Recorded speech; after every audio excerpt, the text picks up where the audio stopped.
Hello guys, welcome back to my new blog. तो कैसे हैं आप सब? आई होप कि आप सब बहुत अच्छे से होंगे। सो देव उठानी ग्यास की आप सबको हार्दिक शुभकामनाएं। और आज है देव उठनी ग्यास और इसमें तो भैया सब मांगलिक कार्य शुरू हो जाते हैं। जितने भी शुभ काम होते हैं आज से हमारे यहाँ शुरू हो जाते हैं।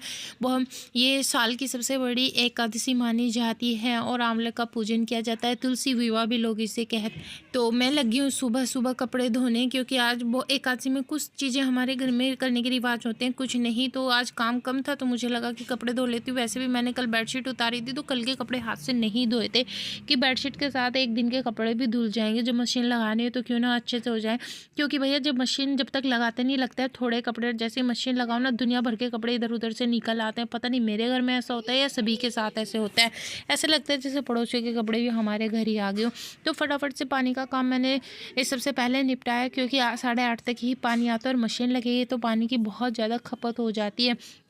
ऐसे में अगर पानी टाइम से नहीं भरा गया तो और भी ज़्यादा मुसीबत हो जाएगी। तो यहाँ मैं बर्तन धो रही हूँ एंड बर्तन धोने के बाद दूसरी तरफ लगा रखी है मशीन। तो 2 से 3 बाल्टी कपड़े मैंने कंगाल के मशीन में ड्राई होने के लिए डाल दिए हैं।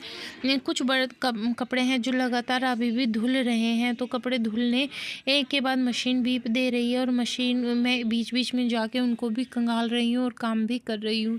तो आज एकादशी से बहुत सारे मांगलिक कार्य शुरू हो जाएंगे, जैसे शादी विवाह मुंडन, बहुत सारी चीज़ें आज के दिन से शुरू हो जाती है। इस साल की सबसे बड़ी एकादशी होती है एंड इसका निर्जला व्रत भी किया जाता है। तो आप लोगों में से किस किस ने किया है एंड किस किस के यहाँ इनको मनाया जाता है कमेंट करके ज़रूर बताइए। और आज हमारे यहाँ देव पूजन भी हो जाता है, क्योंकि आज के दिन ही देवता यानी कि पितृदेव घरों में प्रवेश करते हैं। तो देखिए यहाँ बर्तन धोने के बाद मैं कपड़े कंगाल लेती हूँ एंड कपड़े जो मशीन में धुले हुए थे उनको निकाल लिए और जो कंगाल के लाई थी उनको ड्राई करने के लिए डाल दिए।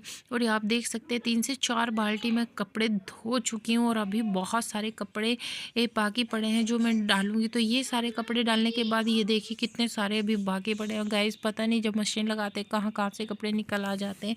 और स्पेशली मेरे घर में तो ना कपड़ों का ढेर लग जाता है। तब मैंने मशीन लगाने की डिसाइड की थी, तब सोचा था थोड़े से कपड़े शायद एक मशीन में काम हो जाएगा। और यहाँ मैं 3 मशीन कपड़े ऑलरेडी धो चुकी हूँ। थोड़े से कपड़े ड्राई कर देती हूँ, क्योंकि इनको जब तक सुखाऊंगी नहीं है तो ऊपर नीचे हो जाएंगे तो जल्दी से सूखेंगे नहीं। इसके बाद मैंने लगाया झाड़ू पोछा और मैं गई नहाने। एंड गाइस फाइनली अब बजे हैं 4:30 और मैं बना रही हूँ हमारे देवता। एक्चुअली मैं नहीं बना रही हूँ, आज मैं अपनी बेटी से बनवा रही हूँ, क्योंकि कुछ इशू है तो उसके चलते मैं नहीं बना पाऊँगी। तो यहाँ मेरी बेटी मेरी जगह बना रही है, मैं उसको गाइड कर रही हूँ। तो हमारे यहाँ इस तरीके से देव बनाए जाते हैं और शाम को हम इनका पूजन करते हैं, जिसमें हम सेवई बनाते हैं एंड शकरकंदी या फिर सिंघाड़ा रख के पूजा करते हैं। आपके यहाँ कैसे होता है कमेंट करके ज़रूर बताइए किस तरीके से आप लोग इसको बनाते हैं।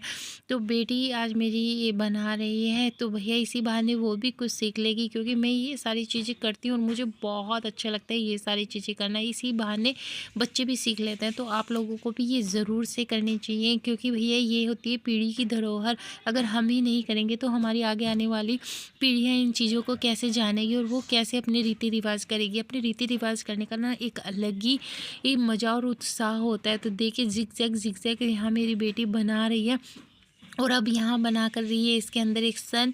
एक फिर साइड में बनाएंगे एक छोटा सा मून एंड मून के बाद इनमें एक छोटा सा देवता जी बनाएंगे। ये देखिए इस तरीके से। एंड यहाँ बनाएंगे सीढ़ी, क्योंकि कहा जाता है यहाँ से पीढ़ी दर पीढ़ी सीढ़ी चढ़ने का काम होता है एंड ये पीढ़ियों को दर्शाता है, इसलिए ये कल्चर हमारे यहाँ मनाया जाता है। और यहाँ बनाएंगे तुलसी का पौधा, एक बनाएंगे स्वास्तिक एंड एक ओम बनाकर हम अपने देवताओं को कंप्लीट करेंगे। आपके यहाँ कैसे बनाते हैं कमेंट करके ज़रूर बताइए।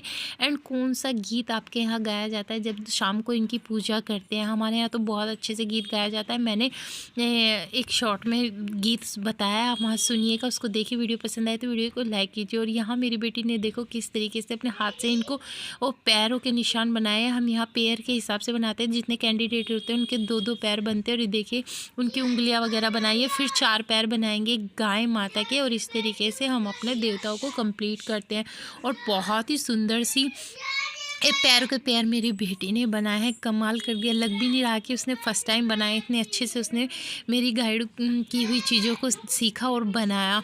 और मुझे बहुत अच्छा भी लगा कि मेरी बेटी ने मेरी सारी वो क्वालिटियों को सीखने की ताकत है जो मैं बनाती हूँ करती हूँ, वो बहुत अच्छे से मेरे चीज़ों को एक्सेप्ट करती है। तो आप भी अपनी बेटियों को ज़रूर सिखाइए, यही वो सारी चीज़ें जो हमने अपनी मम्मी से सीखी हैं एंड हम अपने बच्चों को सिखाएंगे। तो वीडियो पसंद आए तो वीडियो को लाइक, चैनल को सब्सक्राइब कीजिए। और यहाँ मैंने कर लिया देव पूजन। तो हैप्पी 11।